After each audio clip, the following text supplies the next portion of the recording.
ಇನ್ನು ಕನ್ನಡದಲ್ಲೇ ಸಾಕಷ್ಟು ಹೆಸರು ಮಾಡಿ ನಂತರ ತಮಿಳಿನಲ್ಲೂ ಕೂಡ ಹೆಸರು ಮಾಡಿದಂಥ ಅದ್ಭುತವಾದ ಸೀರಿಯಲ್ ನಾಯಕಿ ನಟಿ ದೀಪಾ ಅವರು ಇದೀಗ ವಿಧಿವಶರಾಗಿದ್ದಾರೆ. ಅದನ್ನು ಕೂಡ ನೇಣುಬಿದ್ದಂಥ ಸ್ಥಿತಿಯಲ್ಲಿ ಪತ್ತೆಯಾಗಿದ್ದಾರೆ. ನಿಜಕ್ಕೂ ಕೂಡ ಆಘಾತಕಾರಿಯಾದ ಸುದ್ದಿ ಅಂತಲೂ ಕೂಡ ಹೇಳ್ಬೋದು. ಇನ್ನು ಕನ್ನಡದಲ್ಲಿ ನಮ್ಮನೆ ಯುವರಾಣಿ ಮತ್ತು ಕೊಲವುದು ಬರೀ ಗಿಣಿರಾಮ ಸೀರಿಯಲ್ನಲ್ಲೂ ಕೂಡ ಇವರು ಅಭಿನಯ ಮಾಡಿದ್ದರು.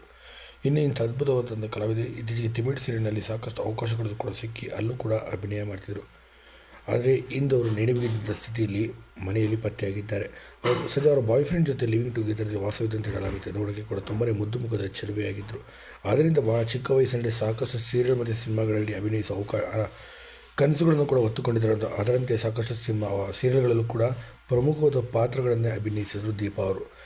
ಸದ್ಯ ಈಗ ಬಾಯ್ ಫ್ರೆಂಡ್ ಜೊತೆ ಲಿವಿಂಗ್ ಟುಗೆದರ್ನಲ್ಲಿ ಕೂಡ ವಾಸವಿದ್ದರು. ಸದ್ಯ ಬಾಯ್ ಫ್ರೆಂಡ್ ಇತ್ತೀಚೆಗೆ ಮದುವೆ ಆಗುವುದಿಲ್ಲ ಅಂತಲೂ ಕೂಡ ಹೇಳಿದ್ದರಂತೆ. ಇದರಿಂದ ಲಿವಿಂಗ್ ಟುಗೆದರ್ ಮಾತ್ರ ಇರೋಣ ಅಂತಲೂ ಕೂಡ ಹೇಳಿದ್ದಾರಂತೆ. ಇದರಿಂದ ಮನನೊಂದಂಥ ದೀಪಾ ಅವರು ನೇಣುಬಿದ್ದಂಥ ಸ್ಥಿತಿಯಲ್ಲಿ ಪತ್ತೆಯಾಗಿದ್ದಾರೆ. ಇವರಿಬ್ಬರ ನಡುವೆ ಸತತವಾಗಿ 3 ತಿಂಗಳಿಂದ ಕೂಡ ಸಾಕಷ್ಟು ಜಗಳಗಳು ಕೂಡ ಆಗ್ತಿದ್ದು ಅಂತ ಹೇಳಲಾಗುತ್ತೆ.